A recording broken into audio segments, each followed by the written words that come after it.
How's it going, my car dudes? Liam here from the Car Dudes channel, and this is it. This is the replacement for our much beloved Toyota Prado, and as you can probably tell, I'm in Norelli right now, or as better known as Little England. But I thought I'd wait a week after we got the car so I can come up here in this nice scenery to get the review done, because let's be honest, this is absolutely gorgeous. Anyways, yeah, that mystery video was kind of dumb because there were no wrong answers. Everyone got it right. Yes, you're right, it was a Q7 S-Line Quattro, whatever. So yes, this is our new family hauler, or used but new to us. It's a 2017 Audi Q7 Quattro S-Line 40 TFSI. So as always, I'm gonna give you guys a full and in-depth review of it. I will show you guys the interior and the exterior of the car, so sit back, relax, and enjoy. Also, I do apologize if the car is absolutely filthy. It was a 5-hour drive, almost 200 kilometers up here, and it poured rain, so it's not in the best of shape, but I'm gonna be honest, this thing looks pretty awesome with dirt on it, so I'm just gonna go with it. Starting off with the trunk.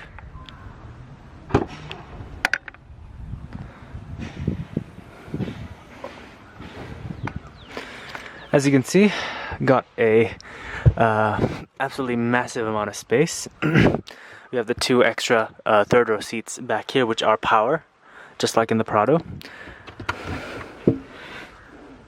Under here we have our jack tools and whatever. We have a bit of storage in here. And also, one cool feature about the Q7 is that if you are loading in heavy items, you can actually lower the suspension to make it easier to load in heavy items.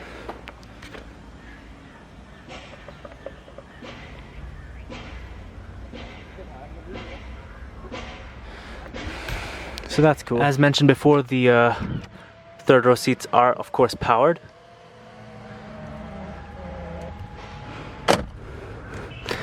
And even with them in place, we have a decent amount of room. Not as much room as you would get in a Volvo XC90 with the seats up, just a little bit less, but for the most part it's still a really good amount of room for 7 seats in place.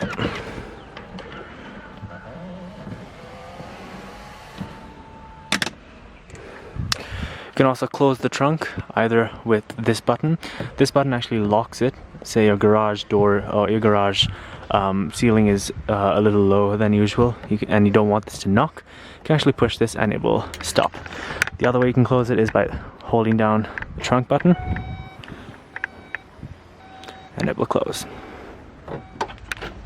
Coming to the back seat, very wide opening doors, rear sunshades,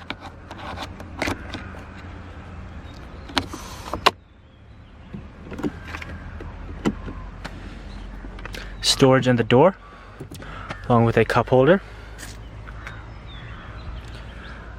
Rear seats, they do recline and fold, and to get it into the rear seats you have to do sort of like a bit of an acrobatic act. And then the rear seats will pop out. I'm sorry about all this junk here. It's a road trip, it's a long drive. People are gonna want to sleep, so just have a few comforters and whatever in there. But yeah, as you can see, we have buttons to raise and lower the third row seat, so that's cool. And this seat does recline also, and we do have Isofix child seat mounting points under here, very easy to access.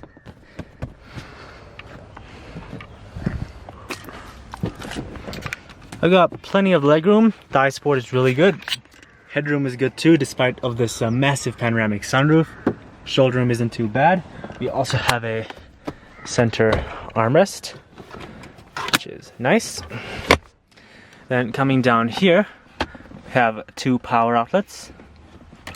Our rear AC controls, I'll demonstrate these when the car is on. We also have lighting in the back. Overall, not a bad back seat. This Q7 does have smart key access system. As long as you have the key fob on you, you can activate it. Right now the car is locked. To unlock it, just grab the back of the door handle, and to lock it, touch the little button on any of the 4 door handles. The car will lock. Here's the key fob for the Q7.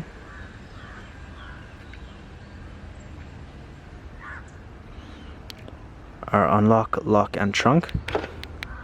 The exterior color is known as Glacier White Metallic. Features a full dark brown perforated leather interior.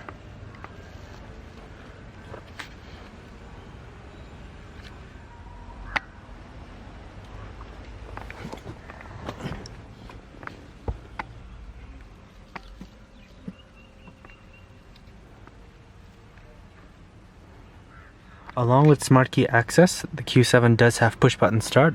So all you need to do is make sure you have the key fob in the vehicle. Put your foot on the brake and press the left dash mounted start button to go. Power tilt and telescopic steering wheel.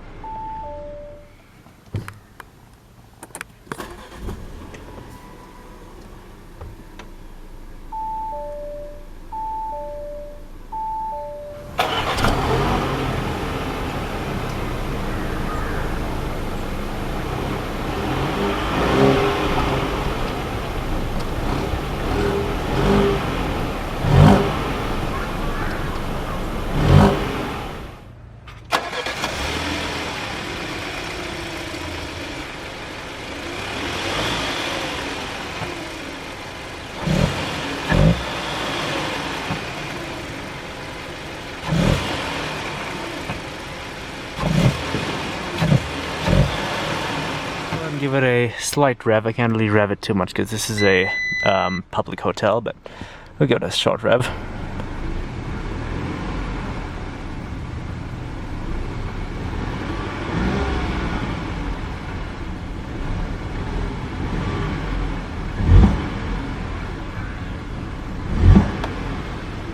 Not a bad sounding engine. This Q7 has an electrically assisted 3-spoke leather wrap steering wheel. Very smooth power steering.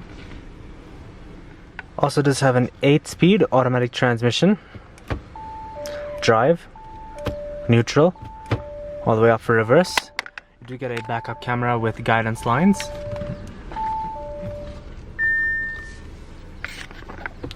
Also, when in drive, you can go to sport mode by pulling down and go back into drive by pulling down again. And if you want to shift manually, you can either do the Tiptronic shifting like so, or you can use the paddle shifters or the steering wheel. And for park, just press the P button. Alright, so let's go ahead and turn on the automatic headlamps, the front and rear fog lights, as well as the high beams, the hazards. All the windows are fully automatic. Pop the hood. And we'll check out the exterior. This Q7 also does have soft closing doors. Demonstrate that really quickly. One more time.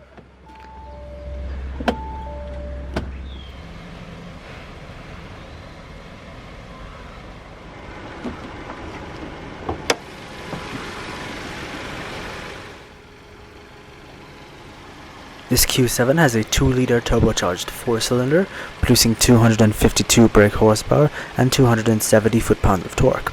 Has a 0 to 60 time of 7.2 seconds and a top speed of 257 kilometers per hour.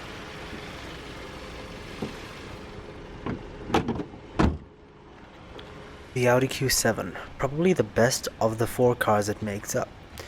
It has the build quality and reliability of a Touareg, the sportiness of a Cayenne, and the luxury of a Bentayga, and somewhat cool styling of a Urus. Yes, I find the Audi Q7 cool looking, judge me. The Q7 has proven time and time again to be a competent, no-nonsense, well-rounded SUV. The Q7 was first revealed in 2002 at the Frankfurt Auto Show, and production began in 2005. The first generation Q7, the 4L, ran from 2006 to 2015, receiving many updates, most notably the V12 diesel with 500 horsepower and 750 foot-pounds of torque. Now that's a lot for a Chelsea tractor. This generation, the Type 4M, was released in January 2015 and has been a huge success ever since, especially the SQ7, which will reach 60 miles per hour in 4.8 seconds. Now that's Porsche Cayman country. However, this 2-liter engine, even at this altitude of 6,300 feet, along with 4 people and a load in the back, it has proven to be extremely peppy, responsive, and very smooth.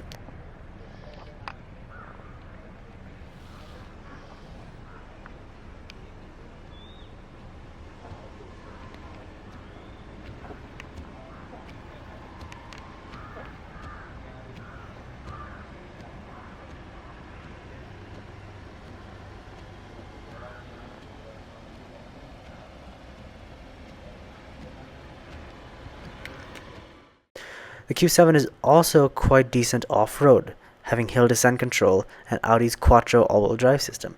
But let's be honest, it's a Chelsea tractor. Most people will use this to go to the country club.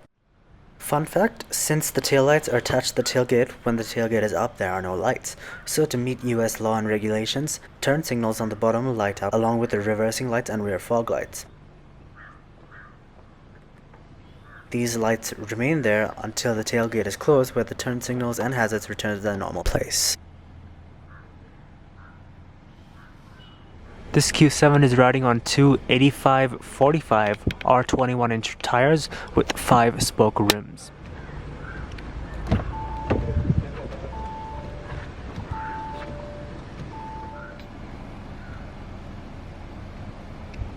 Coming to the interior, power windows, locks and mirrors, 2-person memory seating, our power trunk release, cup holder in the door and storage in the door. We also have our individual child locks, full power driver's seat with lumbar support, our hood release, accelerator and brake, our heads-up display controls, our panel dim, and our light controls.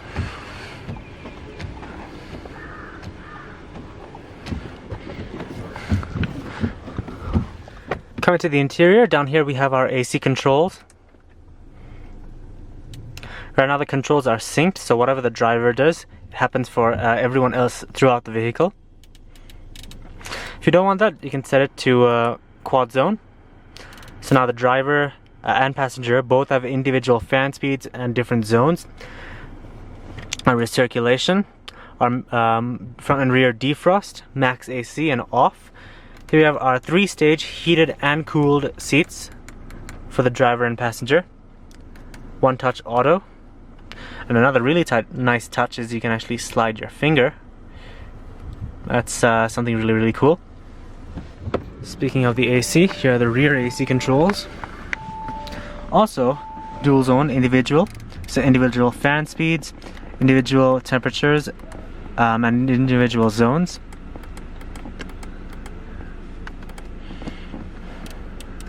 Also one-touch automatic and off. Very simple. Coming to the stereo, this is Audi's premium Bose stereo system with 13 speakers. Camera doesn't do justice, but it sounds amazing. Here's a quick sound demo.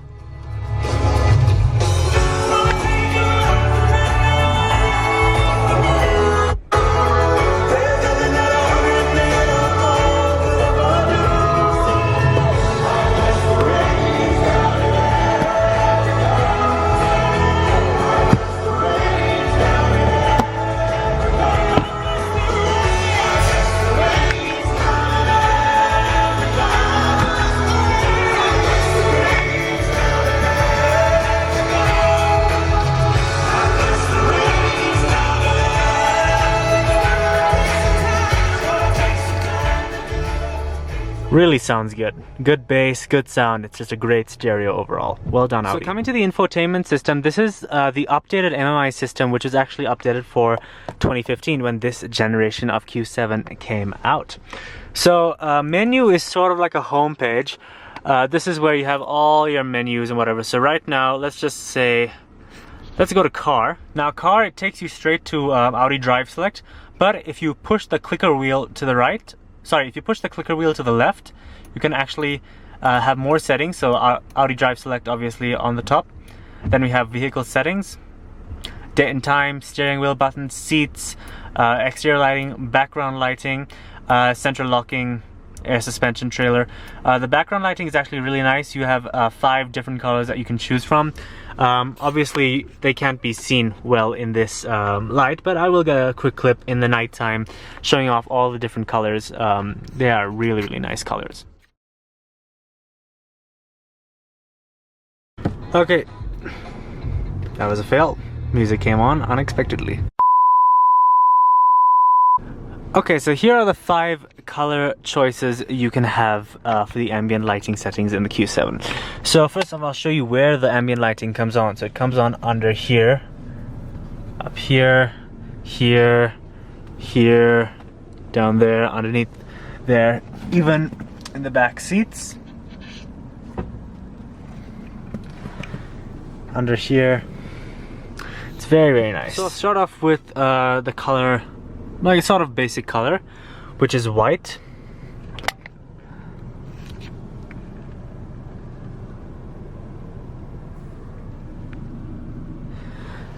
Next we have maritime blue, which actually doesn't look that bad.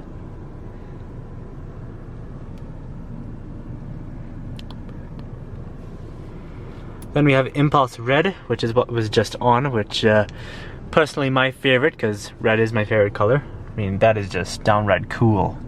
Sort of a murder mystery type theme going for it, which I really like. It's really mysterious and ooh, I like it.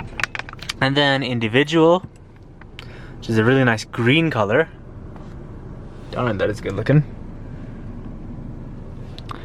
And then Audi Drive Select, which is a awkward name for a color, but there you go. It's this sort of like a yellowish type color. Not a bad looking color. Personally not my favorite, but it's not bad. So yeah, I think I'll keep it on Impulse Red because that's my favorite. But those are the 5 color options for the Audi Q7. Now if we come down to driver assist, this is like our speed warning. So basically, if you go above a certain speed, the car will warn you to slow down. Parking aid, you can set all sorts of settings there. Heads up display, efficiency assist, Audi Presense rest recommendation, and the rain sensing windshield wipers. Then AC, so seat ventilation and seat heating, footwell temperature, auto recirculation, that sort of stuff. Service and checks, so you can check, you can store the tire pressures, which we do need to do, considering we have a tire pressure light on, and these tires are brand new, and we filled them up last night, so hopefully it's not a puncture. We can check our oil level, our next service interval, so when we need to take the car for its next service, car information, like the VIN number, how many keys are registered to it, and then the wiper change position. So basically how Audi does things is as the wipers sit, you can't bring them up. I think this is like an anti-theft thing or something. So just push that in the settings and you can change the wipers like this. So yeah, it's sort of cool. And then air suspension wheel change, so if you're changing the tires or whatever. Pretty self-explanatory. Let's go back into menu. Sound, you can adjust the treble, bass, that sort of stuff. And then radio, media, telephone, so you can obviously make calls and whatever. Navigation, which I guess we'll just show the map real quick. Which is really cool. You can see space, you can zoom out all the way. Despite the fact that Sri Lanka doesn't really work, as you can see we are right up in the mountains, it's still really, really cool to see. Let's go back out of there.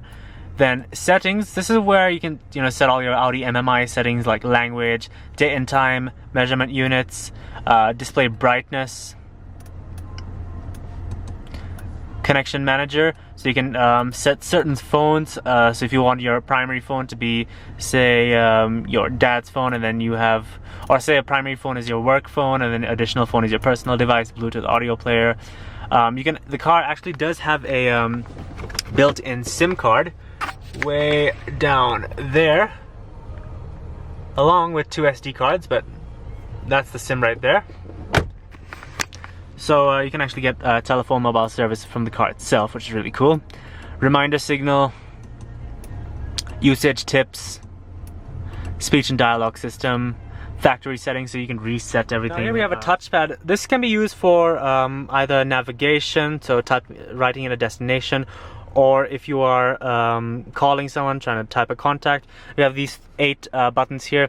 Basically, you can save certain radio stations like as favorites. So if you want, say, TNL radio, and you save that as a number, just say 4, click 4 and it'll shortcut you straight to TNL radio. Down here we actually also have shortcut buttons, so radio, media, navigation, map, and telephone. Really cool. And of course we have the swivel wheel here, which is really cool. And of course you can, you know, go left to right. These are different sources: CD, external audio player, Liam's iPhone X, and then Wi-Fi. So really cool. And you can set other settings, other functions like here. So pretty cool. Coming down here we have a volume knob, and you can actually seek music by pushing it to the left and right. So say I want to play the song from the beginning, just, or if I want to play the song before that,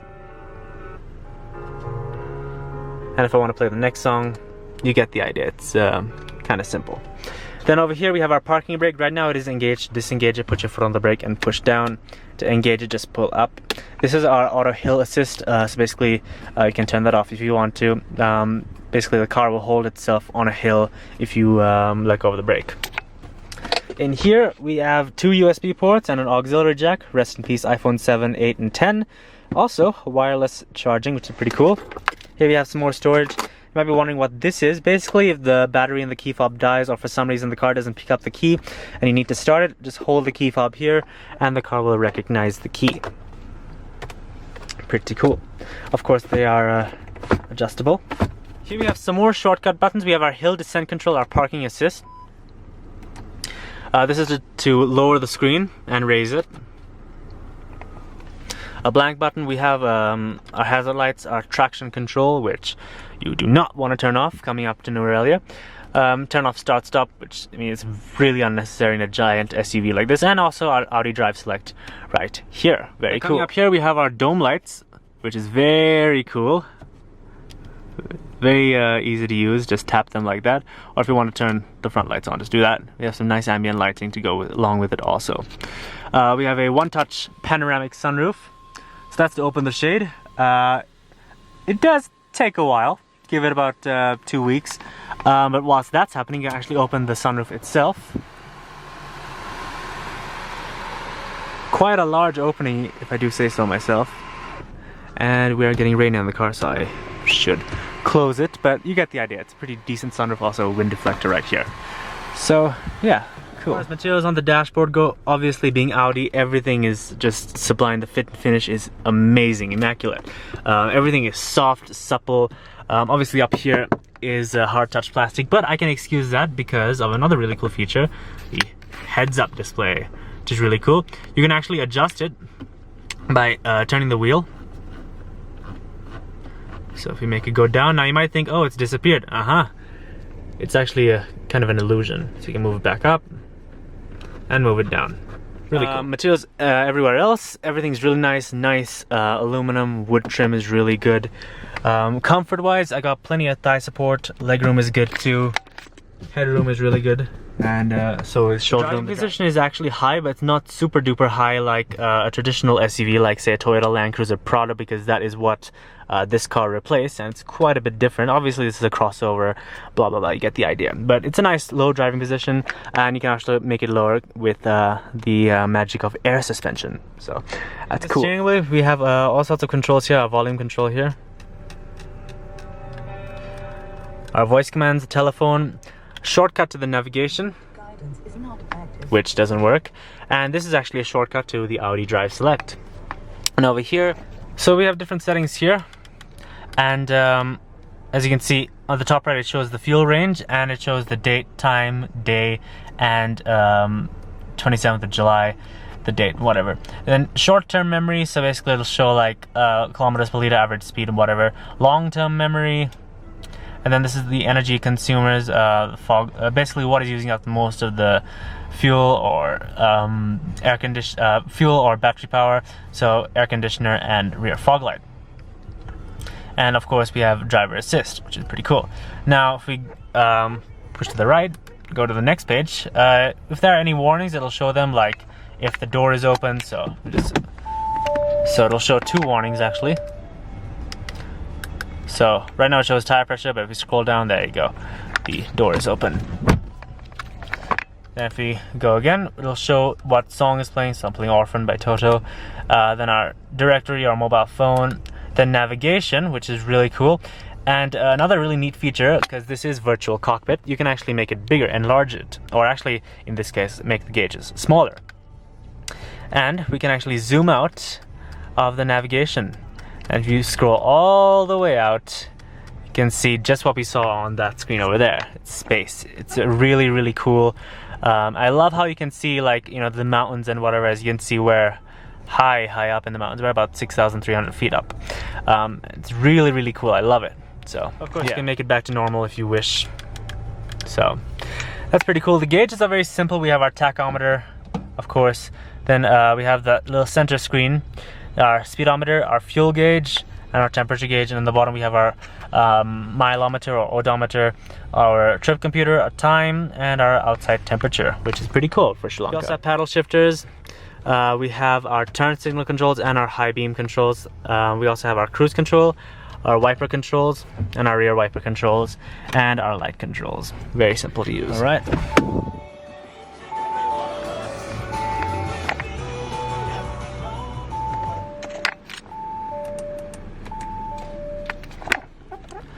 Turn it off.